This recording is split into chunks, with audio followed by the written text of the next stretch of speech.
चलो जी नेक्स्ट, कल आपने मिथेनॉल ट्रेजेडी के बारे में पढ़ा था, याद है सभी को? तो कल आपने देखा मिथेनॉल वाला पार्ट, उसमें कल आपने दो ऑल्टरनेटिव और देखे थे कि एक नशा हो सकता है कोडीन का कर लिया, होम्योपैथी का कर लिया। अब देखो ये कोडीन तो कफ सिरप होता है। अब जो कफ सिरप है, सोचो एक कफ सिरप है और दूसरी तरफ क्या है, अल्कोहल। कफ सिरप को यूज करते हैं कि खांसी हो रखी थी तो पी लो उसको, है ना। अब देखो इससे क्या क्या कंसर्न निकल सकते हैं। कफ सिरप की कल की जो सप्लाई होगी उसके ऊपर बड़े सारे चेक्स लगेंगे, स्ट्रिक्ट रेगुलेशन लगेगी। बिहार में क्या किया, अभी डायरेक्टरेट ऑफ रेवेन्यू इंटेलिजेंस ने कम से कम 7500 बॉटल्स पकड़ी हैं कफ सिरप की अकेली, जहां पे रिक्वायरमेंट नहीं थी पर फिर किस लिए आई थी, सवाल उठ जाते हैं, तो वो सीज कर लिया गया। अब ये जो कफ सिरप है ना, स्पेशली अगर मैं कोडीन वाले की बात करूं, अब ध्यान रखना ये कैसा होता है नेचर में, ये आपकी खांसी को ठीक नहीं करता है। पहली चीज तो ये खांसी को ठीक नहीं करता है, ये उसे सप्रेस करता है। मतलब आपको खांसी नहीं आएगी, जैसे होती थी खांसी, होती है आपको अभी भी कि रुक गई है अब, मतलब जब भी होती है ना तो आप देखना, नोटिस करना, दो तरह के कफ सिरप आते हैं। एक का जो नेचर रहता है वो होता है एंटीट्यूसिव। ये टर्म्स याद कर लेना क्योंकि कफ सिरप के भी बड़े सारे प्रॉब्लम्स इमर्ज हुए हैं थ्रू आउट दीज ईयर्स, तो आपसे पूछी जा सकती हैं। एंटीट्यूसिव का मतलब है ब्रेन के अंदर एक पार्ट होता है मेडुला ऑब्लोंगेटा। जैसे कई बार होता है ना नॉजिया सा, कि फीलिंग आती है उल्टी करनी है पर उल्टी नहीं आती है, तो उसका सेंटर भी ब्रेन में ही होता है। कभी जोर से गिरे हो, और जब जोर से गिरते हैं उल्टी करने का मन करता है, क्यों करता है? क्योंकि ब्रेन का वो मेडुला ऑब्लोंगेटा डिस्टर्ब हो गया होता है। एक बार मैं भी गिरी ऐसे जोर से, मैं जब गिरी तो दिमाग में ऐसे कुछ चला कि बस उल्टी आ जाती तो सब ठीक हो जाता। क्यों? क्योंकि ब्रेन के अंदर होता है मेडुला ऑब्लोंगेटा। ये जो मेडुला ऑब्लोंगेटा होता है इसमें सेंटर होते हैं कफ सेंटर। तो जैसे कोडीन का इंटेक किया, ये जो कफ सेंटर होंगे ये सप्रेस हो जाएंगे, मतलब अब आपको खांसी नहीं आएगी, अब आपको आराम से राहत की नींद आएगी। तो एंटीट्यूसिव, जैसे ये कोडीन है, ये एंटीट्यूसिव नेचर का होता है। ये क्या करेगा, आपको खांसी नहीं करने देगा। फिर जब इसका इफेक्ट कंट्रोल हो जाएगा दोबारा से, मतलब जितना भी 5-6 घंटे का साइकिल था, उसके बाद दोबारा से आपको खांसी आएगी। तो अभी मतलब बॉडी के अंदर कफ है वो खत्म इसने किया, इसने जस्ट आपके मेडुला ऑब्लोंगेटा, ब्रेन का जो सेंटर था, उसको बोला कि कफ को कंट्रोल करवाना है, क्योंकि इसके रेस्पिरेटरी सिस्टम में भी दर्द निकल गई है, लंग्स में भी दर्द आ चुकी है, तो उसने सिर्फ क्या करा, सप्रेस करवाया। और वैसे एक और टर्म यहाँ पे आती है एक्सपेक्टोरेंट। अब देखो एक्स लिखा है यहाँ पे, ये बाहर निकालेगा कफ को।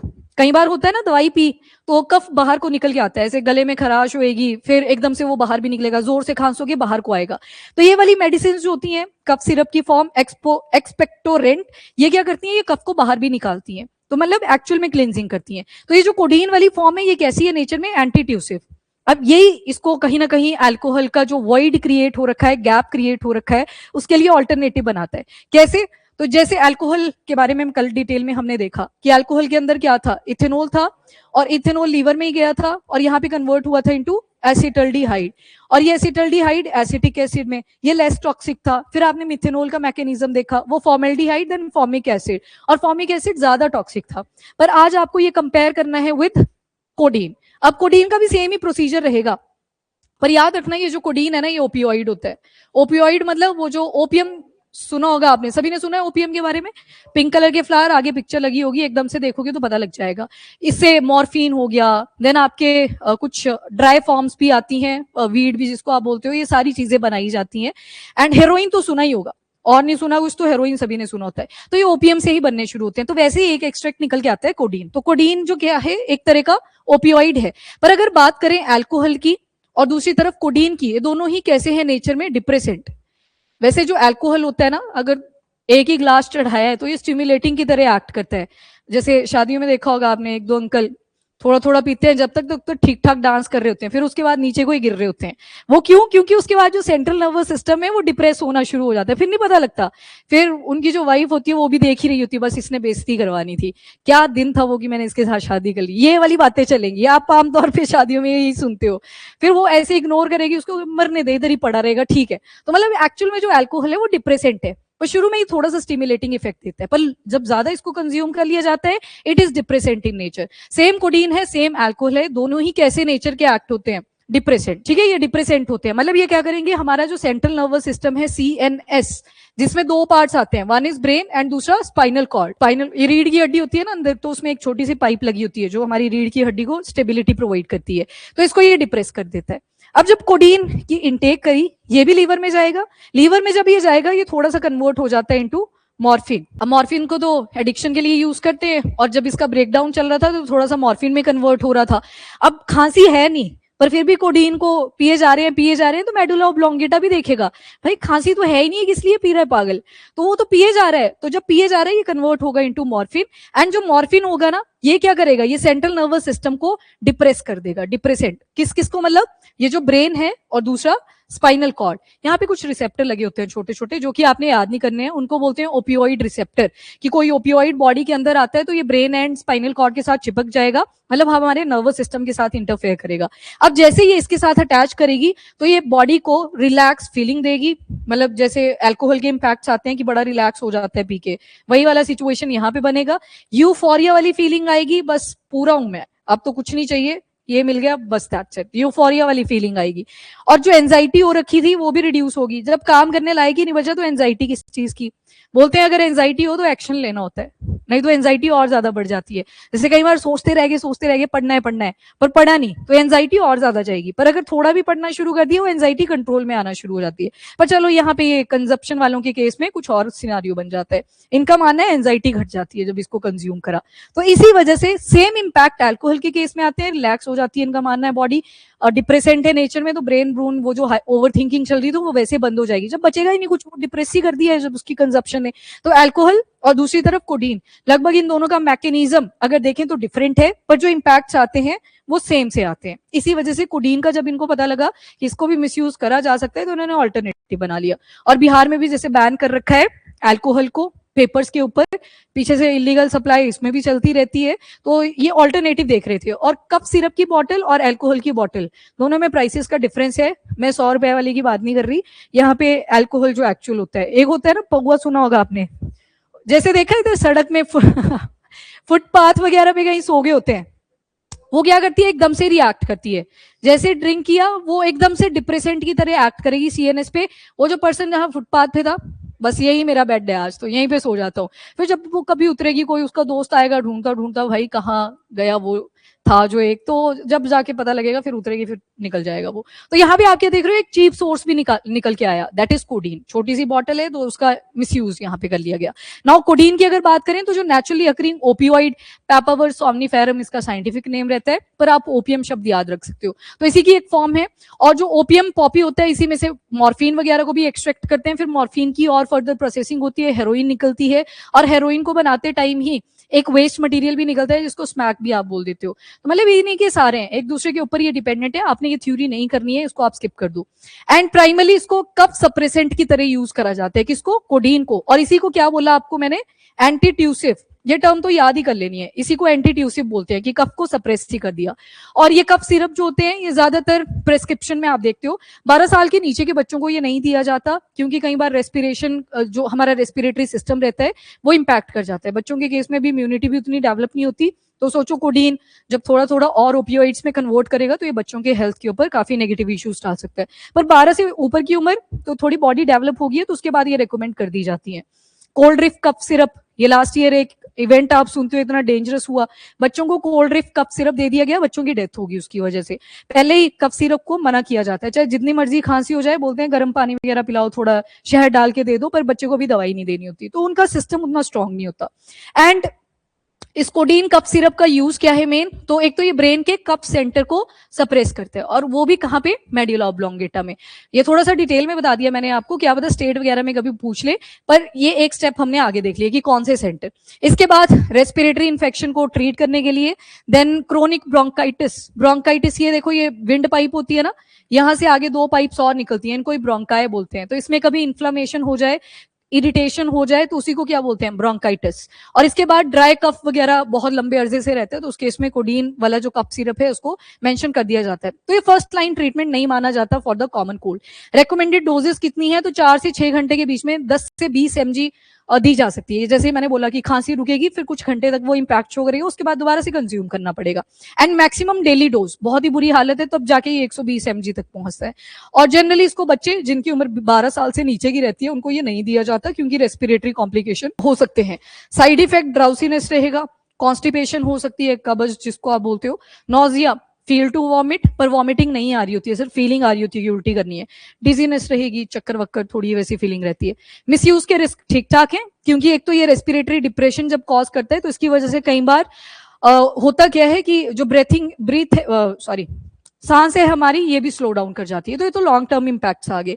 इसके अलावा टॉलरेंस एंड डिपेंडेंसी, कई बार लोगों की डिपेंडेंसी हो जाती है कि कोडीन फटाफट से लेके आओ, दोबारा से थोड़ी भी खांसी हुई तो डिपेंडेंसी बहुत ज्यादा हो जाती है।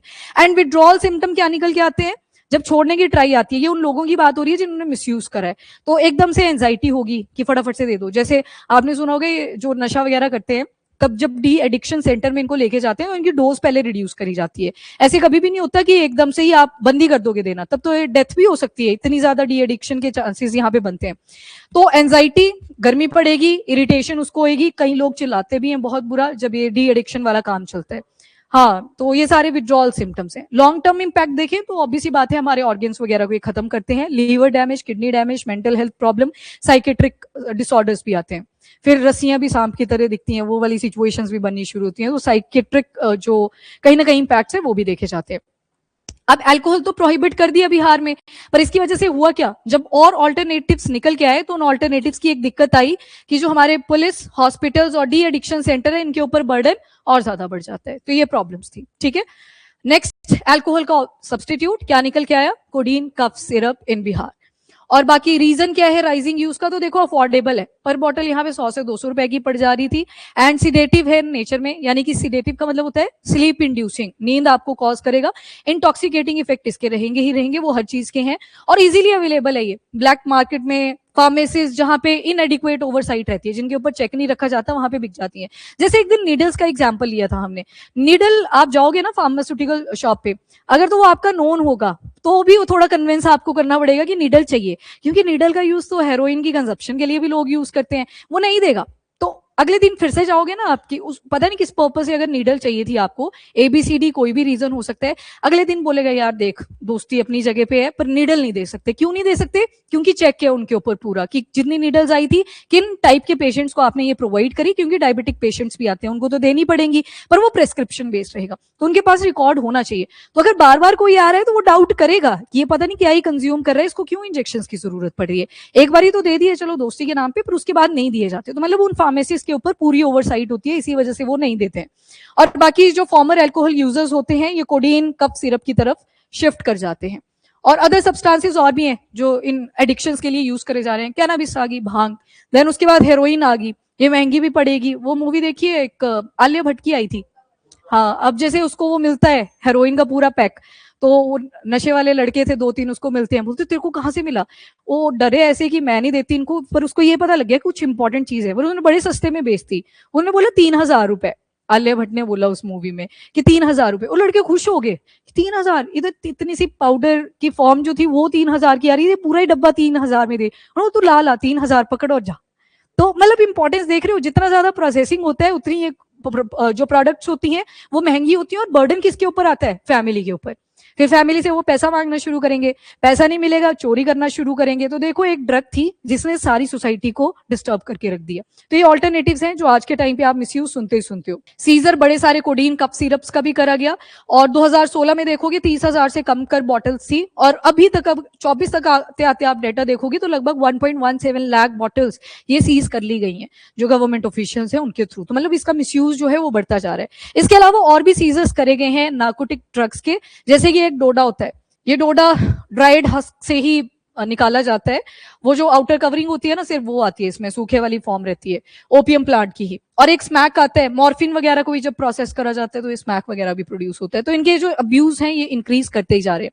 लॉ इन्फोर्समेंट चैलेंज अगर देखोगे तो एंटी नार्कोटिक टास्क फोर्स है जो ऐसे इलीगल स्टॉक को फाइंड आउट करने की ट्राई करती है जितने भी नार्कोटिक ड्रग्स आगे, जो आपने एग्जाम्पल पीछे देखे।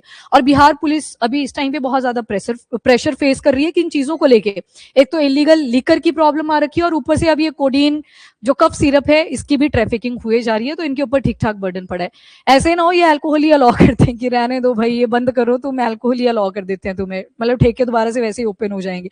इतना ज्यादा प्रेशर इस टाइम पे इनके ऊपर क्रिएटेड है। तो फिर बाकी क्राइम्स की तरफ कैसे जाएंगे, ये उनको कैसे सॉल्व करेंगे, ये तो इसी में उलझे रह जाएंगे। तो ये प्रॉब्लम्स इमर्ज करती हैं। और ये डेटा बताया है एनुअल सीजर कितना कितना हुआ है जो कि आपने याद नहीं करना है, पर यहाँ से आपको इतना दिख रहा है कि एक ही साल में आप देख रहे हो 45.37 लाख लीटर्स, इतना यहाँ पे इलीगल लिकर एक्सट्रैक्ट करा गया।